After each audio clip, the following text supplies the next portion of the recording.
श्री गणेशाय नमः। रघुनंदन राघव राम हरे, सिया राम हरे सिया राम हरे। बोलिए श्यापति रामचंद्र की जय। कर्पूरी गौरम करुणावतारम, संसारसारम भुजगेन्द्रहारम, सदा वसन्तं हृदयारविन्दे, भवं भवानी सहितं नमामि, भवं भवानी सहितं नमामि। शान्ताकारं भुजगशयनं पद्मनाभं सुरेशं, विश्वधारं गगनसदृशं मेघवर्णशुभांगं,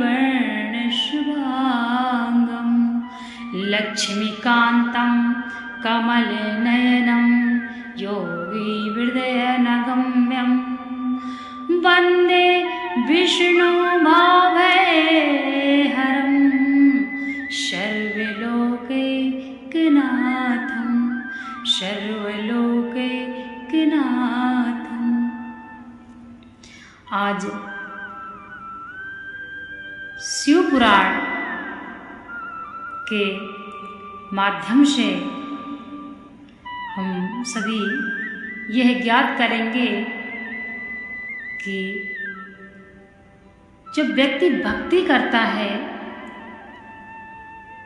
तो उसको भक्ति का अधिकार है, जो उसका धर्म है वह धर्मानुसारेण भक्ति करना चाहिए।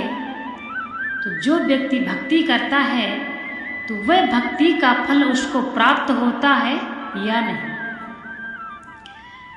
जब भी व्यक्ति भक्ति करता है, गंगा स्नान करता है, श्रद्धा भावना से व्यक्ति भगवान का भजन कीर्तन इत्यादि करता है, उसी समय किसी न किसी रूप में भगवान उसकी परीक्षा अवश्य लेते हैं। यह शिव पुराण के माध्यम से ही बतलाया गया है। शिव पुराण में एक बहुत ही मनमोहक कथा है, जिसके माध्यम से हम और आप सभी यह समझ पाएंगे कि भक्ति किस प्रकार से करनी चाहिए तो उस भक्ति का संपूर्ण फल प्राप्त हो, अथवा यदि हम भक्ति सही से नहीं करते हैं तो हमारी भक्ति का जो फल है वो कोई और प्राप्त करता है। एक शिव पुराण में बहुत ही मनमोहक कथा है जो आज हम आप सभी को सुनाएंगे। बोलिए भूत भावन भगवान भोलेनाथ की जय। आज हम आपको बता रहे हैं, एक समय एक बार कुंभ का, जब कुंभ लगता है 3 साल में कुंभ का मेला लगता है गंगा जी पे, तो सभी कुंभ स्नान के लिए जा रहे थे। इतनी भीड़ थी गंगा तट पर, इतनी भीड़ थी कि व्यक्तियों को गंगा जी में स्नान करने का जगह भी नहीं मिल रही थी। और वहीं पर गंगा जी के तट पर भगवान भोलेनाथ और पार्वती भी विराजमान थे। पार्वती जी यह देखकर बहुत ही हैरान थी कि यदि इतने व्यक्ति गंगा में स्नान करेंगे और महादेव को जल अर्पित करेंगे तो ये सभी कैलाश हो जाएंगे। पार्वती बहुत परेशान थी।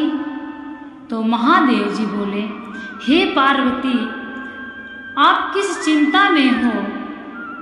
आप मुझे चिंतित दिख रही हैं, क्या बात है? तब पार्वती जी कहती हैं, हे भोलेनाथ, यदि इतना व्यक्ति गंगा में स्नान करके सभी मोक्ष को पालेंगे तो ये सभी कैलाश पर्वत को जाएंगे, कैलाश में वास करेंगे। कैलाश में तो बहुत ही भीड़ हो जाएगी, कैलाश तो कम पड़ जाएगा। महादेव बोले, हे पार्वती, इतने असंख्य व्यक्तियों में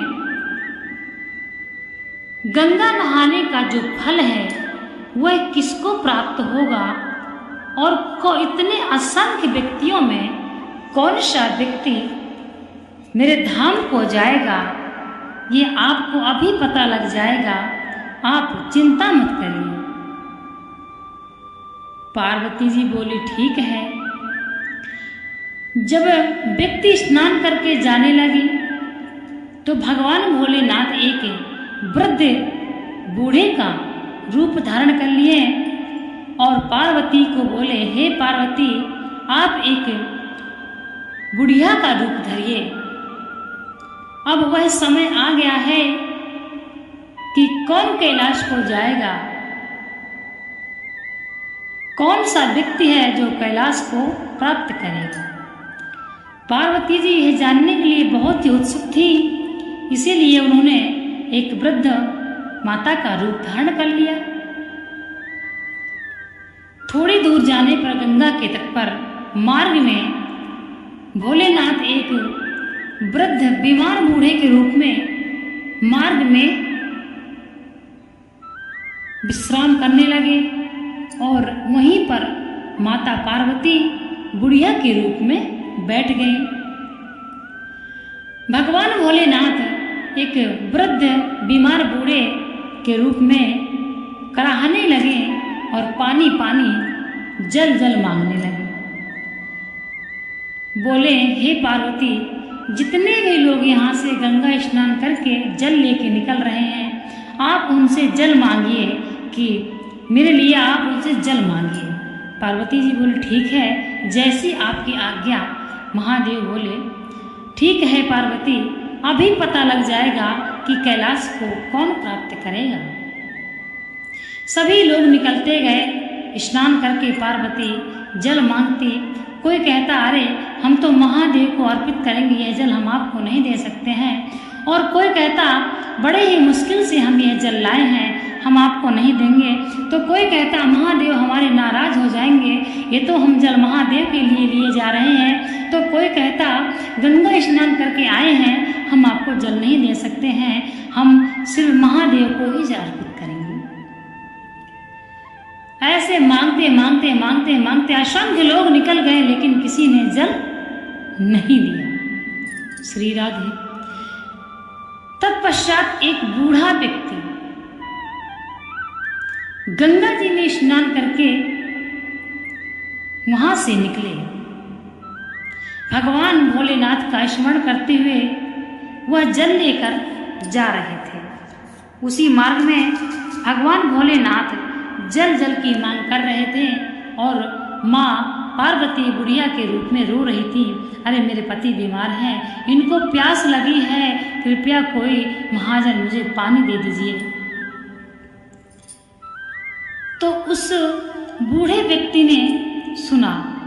उनसे पार्वती जी बोली, भैया जरा 1 मिनट के लिए मेरी बात सुन लीजिए, मेरे पति की बहुत तबीयत खराब है, बहुत बीमार है, इनको प्यास लगी है, थोड़ी सी जल हमको दे दीजिए। वह व्यक्ति सोचने लगे कि मेरे पास तो 2 पात्रों में जल है, एक पात्र का जल इनको दे दूंगा और एक पात्र का जल मैं महादेव को अभिषेक कर दूंगा, क्योंकि किसी प्यासे को जल देना भी तो एक बहुत बड़ा पुण्य है। उन बूढ़े व्यक्ति ने माता पार्वती को एक पात्र का जल दे दिया। वह जल लेकर माता पार्वती जैसे ही महादेव के मुख पे छिड़काव करें और जल पिलाया, महादेव अपने साक्षात रूप में आ गए और पार्वती माँ भी अपने साक्षात रूप में आकर उस बूढ़े व्यक्ति को दर्शन दिए और उनको वचन दिया कि अंत समय में आपको कैलाश प्राप्त होगा। तत्पश्चात भगवान भोलेनाथ और माता पार्वती वहाँ से चल दिए। फिर बोले, हे पार्वती, इतने असंख्य लोगों में सिर्फ इन्हीं बूढ़े व्यक्ति को कैलाश की प्राप्ति होगी और किसी को नहीं। तो इस प्रकार से यदि हम तीर्थ यात्रा कर रहे हैं तो सिर्फ हमको ये मालूम नहीं पड़ता है, लेकिन भगवान किसी न किसी रूप में परीक्षा अवश्य लेते हैं। इस प्रकार से माता पार्वती खुश हो गई और उनकी चिंता दूर हो गई कि चलिए एक व्यक्ति तो कैलाश पर तो कोई बात नहीं, अगर इतने व्यक्ति असंख्य व्यक्ति आते तो बहुत भीड़ हो जाती। महादेव हंसने लगे और कहने लगे, हे पार्वती, भक्ति तो सब कोई करता है, लेकिन भक्ति का भाव सब में नहीं होता है, इसलिए भक्ति का फल सभी को प्राप्त नहीं होता है। महादेव, भोलेनाथ को महादेव किस लिए कहा गया है? देखिए, जितने भी उपद्रवी यानी महादेव के जितने भी चेला हैं सारे उपद्रवी हैं। सभी को महादेव अपना भक्त बनाकर रखते हैं। जितने भी उपद्रवी चेला हैं सब महादेव के भक्त हैं, इसीलिए महादेव को महादेव बोला जाता है। भोलेनाथ को महादेव, देवों के देव महादेव। चाहे भोलेनाथ की जिस भी वस्तु से आप तुलना करिए, सर्प धारण करते हैं।